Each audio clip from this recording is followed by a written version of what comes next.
What was your reaction when you heard that Jason Van Dyke was guilty? I think I was in a in a state of disbelief. It was a spirit of relief, and I'm real ecstatic about it. Okay. Yeah. I think a lot of people in the community were tuned in that day. A lot of people watching at work, online, they were watching television. It was something that the city, I think, was sitting on pins and needles. Let's actually head to some juror sound, see what the jurors had to say. We didn't come here because of race, or we came here for right and wrong.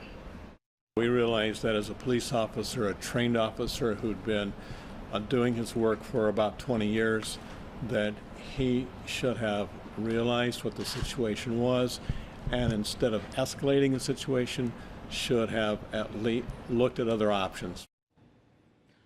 So you were in the courtroom and you got to see firsthand what was happening. You've been in a courtroom since day one. Yeah. Do you feel like justice was served in this instance? I do. Right now, legally, Jason Van Dyke is a convicted murderer.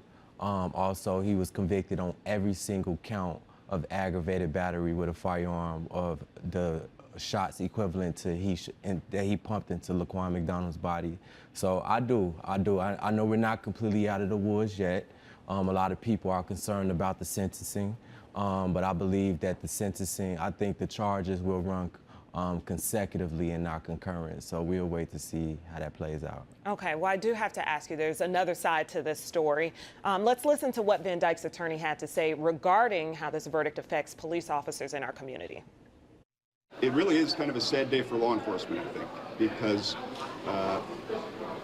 we've all heard about the Ferguson effect, and I can only imagine that if police officers think that they can never fire against somebody that is acting the way Laquan McDonald did when they're 12 feet away from him, I think that what we are going to have is police officers are going to become security guards. There will not be a police officer getting out of a car to confront somebody. And maybe that's what everyone wants. I don't know. We'll have to see how it plays out. Okay, I wanted you to hear that sound because I think a lot of us look at this case as that there were two sides to this case. We have the police on one side and we have the community on side, both expressing passionately how they feel and what they think needs to happen in the community. What would be your response to this? I'm not sure if Mr. Herbert believes that himself. I understand that he has a job to do in representing his client. And as far as regards of how Laquan McDonald was acting that night, Laquan was walking away from Chicago Police Department. It was only because of Jason Van Dyke is the only reason that Laquan is not with us today. He escalated that situation. I believe as far as the Ferguson effect that he's referring to, that verdict is only a bad day for corrupt police officers.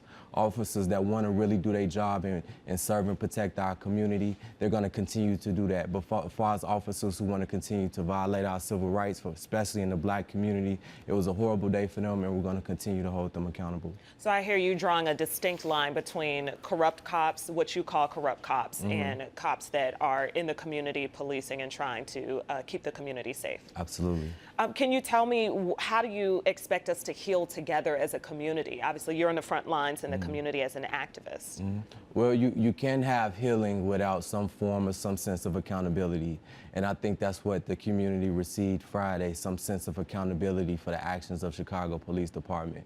But it's not done yet. The officers who lied and falsified police reports, they are yet awaiting trial. And we need to make sure that justice is served in their case as well, in their trial. And also, the community is going far to even think about federal charges. We believe that he violated Laquan McDonald's federal civil rights, and that he needs to be held accountable on a federal level. So it's going to take some time.